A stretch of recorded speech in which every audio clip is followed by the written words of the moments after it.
mulai dari hati agar kesatuan terjadi. Yang kedua,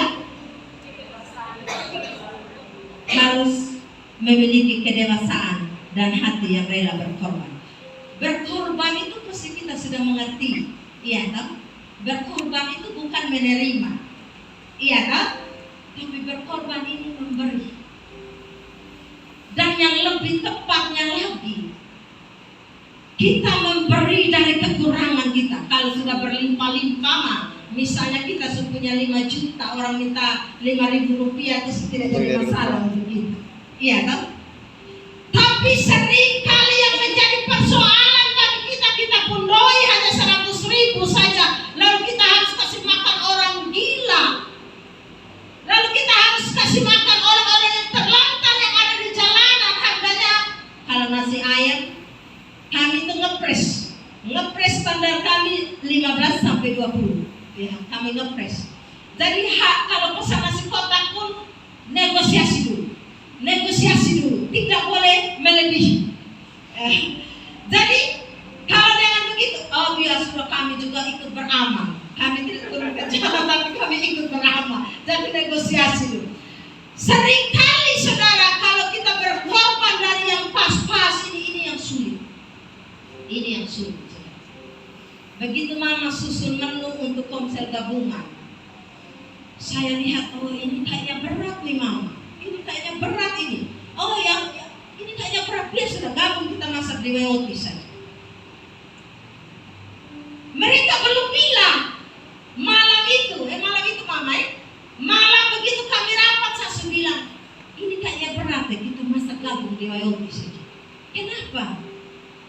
Karena saya harus menjaga. Jangan sampai ada yang merasa terbeban.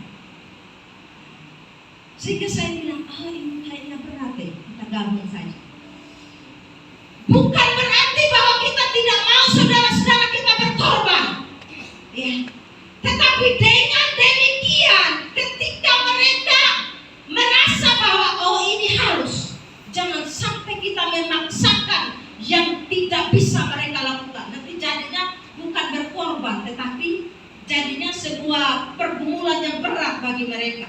Aduh, saya mau tidak ikut bergabung, tapi bagaimana nih kalau ketemu muka nih? Saya mau ikut bergabung, tapi ini nih masih seperti ini. Aman saja sebenarnya, tergantung dari komunikasi. Amin. Dan kita harus tetap jaga hati. Lalu kemudian berkorban dalam hal apa? Berkorban juga dalam hal pekerjaan yang harus kita lakukan bersama. Jangan sampai kita cenderung memaksakan apa yang menjadi keinginan kita. Kalau saya mau merah, pokoknya harus merah, tidak boleh ada yang kuning. Ini juga memaksakan kehendak. Karena biasanya saudara, sekelompok orang yang memaksakan kehendaknya, itu bakal terjadi perpecahan. Di dalam rapat komsel kami ada yang ngomel, kenapa tidak bisik-bisik saja, kenapa harus bawa di forum? Itu dibicarakan sampai hari Kamis. Bahkan ada yang datang ke rumah, kenapa sih mami bawa lagi ke forum?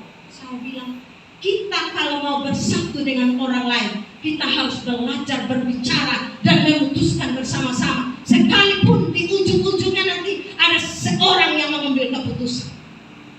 Kita harus belajar bekerja sama dengan orang lain. Dan mulai dari hal yang kecil. Saya dalam hati ini, begini saja saya pusing ya, apalagi Bapak Gembala ya, pasti lebih pusing. Dan tahukah saudara, saya sebelum merapat, saya bisa tidur 2 malam berturut-turut. Dan puji Tuhan ya, saya curhat di Mama Waipan. Mama bilang, hai aman sah. Ya. Tapi buat saya hal seperti ini kecil, tapi buat saya kayaknya besar dan tidak bisa tidur. Sehingga saya berpikir, ini saja saya sendiri bisa tidur, apalagi Bapak Kepala, kasihan ya beliau.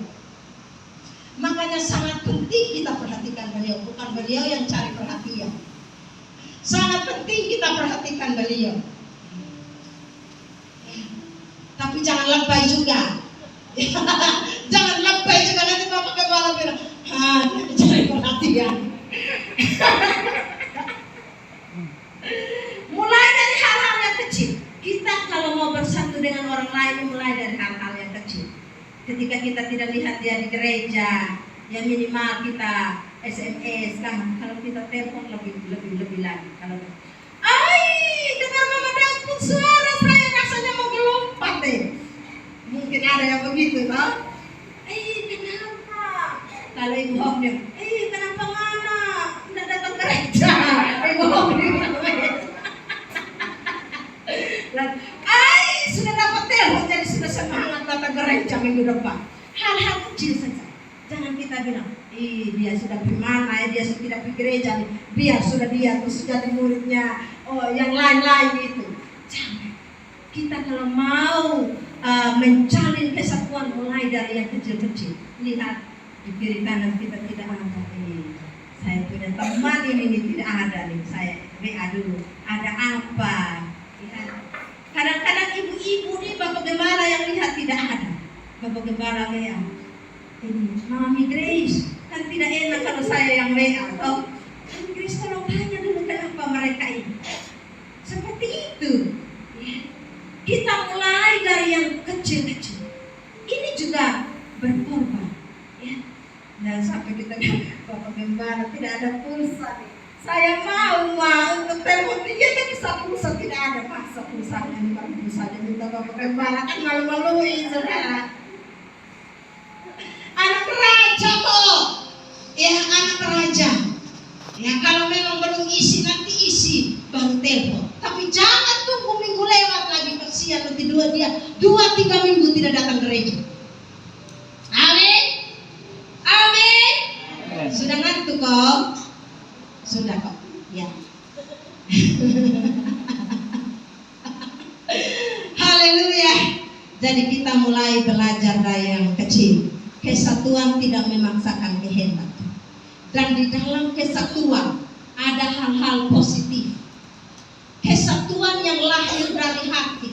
Keinginan kita untuk bersatu dengan orang lain yang lahir dari hati ini akan ada hal-hal yang positif, seperti kita menekan keinginan kita, menekan rasa egois kita, menekan kemauan keras kita akan belajar seperti ini. Kita akan, saya berani omong karena saya sudah pernah alami.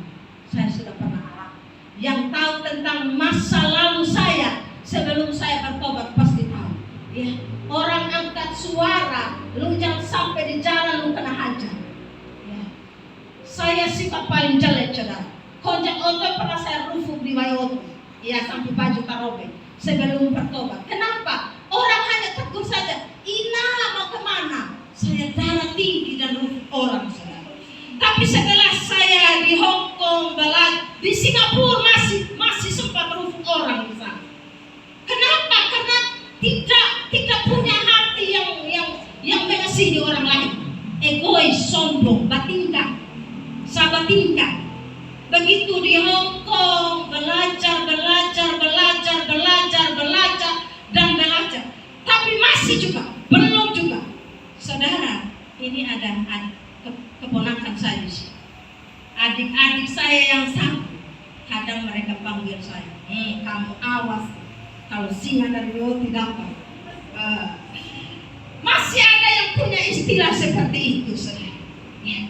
Tetapi kita terus belajar. Jangan dengan kebiasaan buruk kita kemudian mematahkan semangat kita untuk bisa merangkul orang lain.